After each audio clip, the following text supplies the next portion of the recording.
Yo, what is going on YouTube? It is your boy GZTV back with another video. It has been a long fucking time since we have done one of these, but we are here to talk about the 2024 American supernatural comedy horror fantasy film. That's a mouthful. Pause.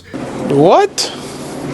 Directed by Gil Kenan from a screenplay he co-wrote with Jason Reitman, obviously the son of Yvonne Reitman. He's kind of taken the reins of the franchise ever since his father passed away. R.I.P. to Yvonne Reitman. That is super sad. This might be the longest time I have waited between watching a movie and typing up my review notes because my goodness, my weeks and weekends have been jam-packed with schoolwork, hanging out with people, all this type of stuff. My apologies on that. My apologies overall for just not having as many videos out recently. We are here with the latest, and as of now, last installation in a legendary franchise that is the Ghostbusters. We've obviously gotten 5 different movies. We got the return of the modern-day Ghostbusters gang now working full-time as the new Ghostbusters. So this is kind of like the beginning of a new era for this franchise. It's a sick idea already. You know, you see that they're becoming full-time Ghostbusters and you're fucking invested. There are a lot of expectations for this film. Given that Afterlife, the previous film, was so good. Afterlife was incredible, obviously, but how does this film stack up against its predecessors? Let's find out. So getting into the premise, this movie follows the Spengler family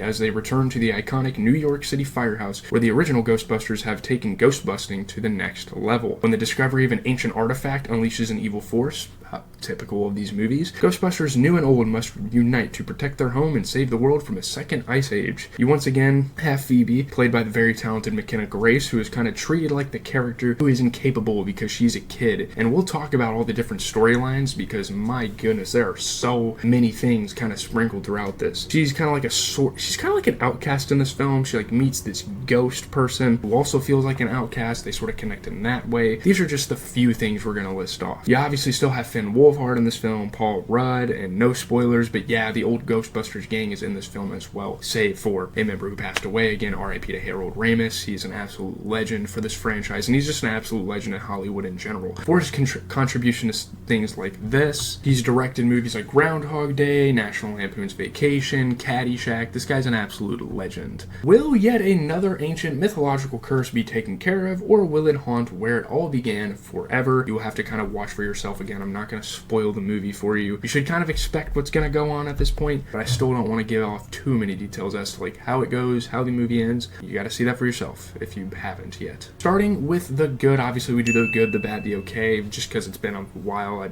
wanted to kind of refresh you guys there. One thing you can really appreciate about this film is that it tries some new things with some of the characters from Afterlife. You know, obviously that is expected given that these are completely new characters to the franchise and it's only their second movie on the big screen, but they could have easily made a copy and paste of Afterlife as a fucking cash cow, as a cash grab, you know, raining off the success of how well that movie did critically and like commercially, and they could have easily just made a second Afterlife movie. But they didn't do that, and I really appreciate that they went in different directions. I also thought some of the tech that the Ghostbusters used when it came to like the RC car trap, the drone trap, extremely cool, extremely innovative, and it made for some really fun scenes. There's some really dope dynamics kind of going on in the new age of the Ghostbusters because of stuff like that, and because they're always kind of switching it up in this franchise. It's always great in sci-fi, action, any film that has a conflict that you're kind of fighting against, when they include new weapons, maneuvers, tricks, kind of like what we saw from like the John Wick franchise. You know, they could have easily cash cow, copy and paste, let's just do the same fucking thing 4 movies in a row, but no, there's different kills, there's different scenes, very unique sequences, and that's exactly what you see out of a movie like this. Obviously not to the gratitude that John Wick did, or to the gravity or the magnitude, not gratitude, the magnitude that the John Wick franchise did, because that's probably my favorite, if not one of my favorite action franchises of all time. Yeah, they do it well here. Again, this movie does a good job at calling back the original while still trying to be its own new thing. It caters to both OG and new audience as well. Again, that's kind of something you could say about Afterlife. This new cast works way better. It's developed way better in this movie than you would have thought, given how the first film in this reboot was. Rudd, Wolfhard, and the mother each have something that you can somewhat latch onto, and I thought that was nice. There was some wasted potential with some of the characters, well, like Wolfhard a little bit. We'll get to that in a second, but still, there's something there. Like, they serve a purpose to an extent. It's nice. I mean, especially Rudd, who doesn't like that guy, and to give him an elevated role as like the stepfather. Again, I know it's kind of conflicted, and they kind of force it upon you, but it's really cool to see his more involvement from him in the film, especially just because of how like prestigious and how high up of an actor he is. McKenna Grace, of course, once again excels in her role as Phoebe, and even gets an elevated role to where she's almost like the hero of the film. She's the reason that they take down this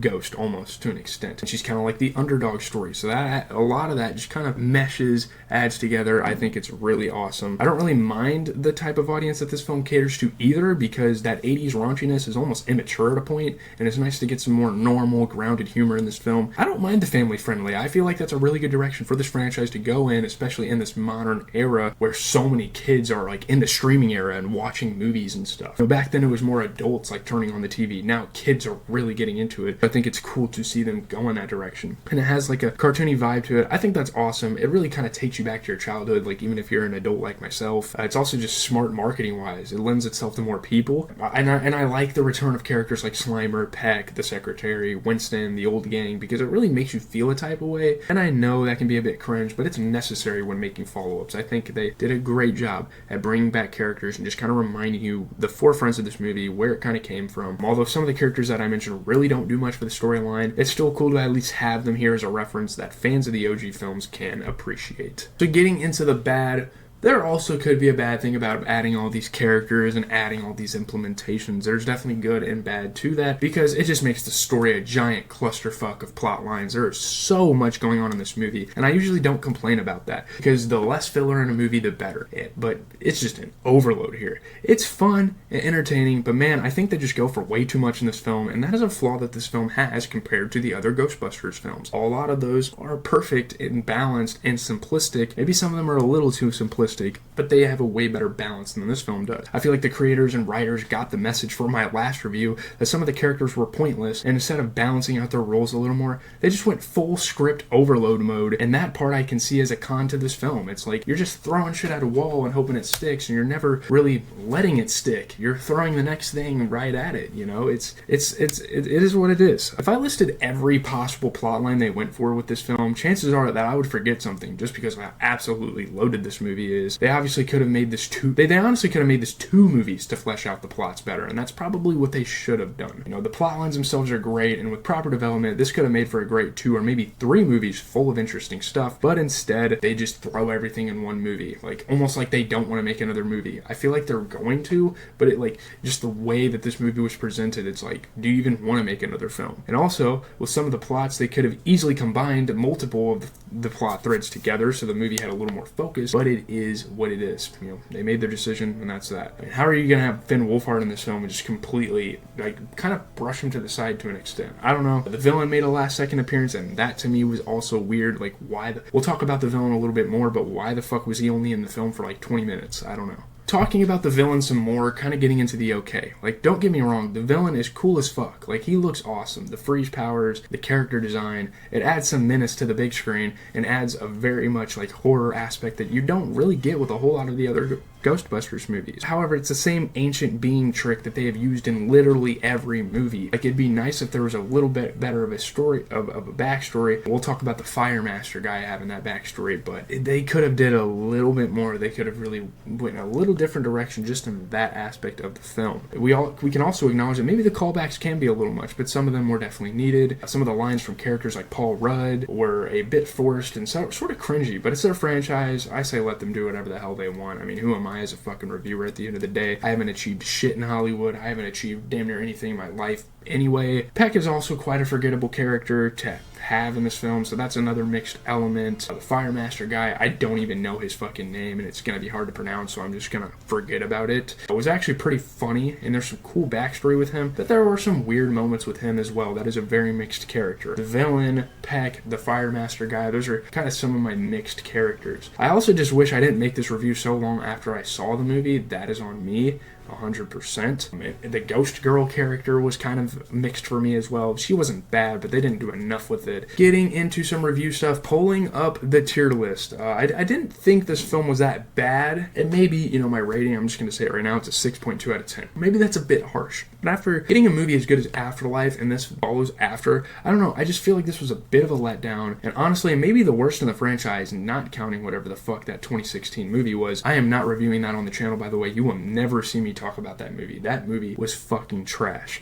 There was a lot of good things to say about this film, don't get me wrong. There's quite a bit of positives you can give this film, and more often than not, I like this movie as a whole overall. It's a pretty fun experience. I don't mind it at all. I think this reboot at this point has already overstayed its welcome, and that's not great, considering this is only the second movie of this era of the Ghostbusters universe. Again, they've already overstayed their welcome, and they're already trying to throw too much at you, and it's like, come on, can we just make another movie instead? It's weird. I mean, I would still recommend you to watch it, especially if you're like an OG Ghostbusters fan and you really appreciate this franchise. It's still a decently fun time and all that stuff. I can acknowledge that and respect that, but don't expect it to come anywhere close to Afterlife in terms of quality, because you're not going to get that. I think Ghostbusters Afterlife is probably the best of the franchise. The original Ghostbusters was pretty good too. I wasn't a huge fan of the second one, but yeah, Ghostbusters Afterlife was great, and for this to just come after, it's like, whatever. Give it, again, 6.2 out of 10. It's a decent movie. It's fine. With that being said, leave a like, comment, and subscribe. Coming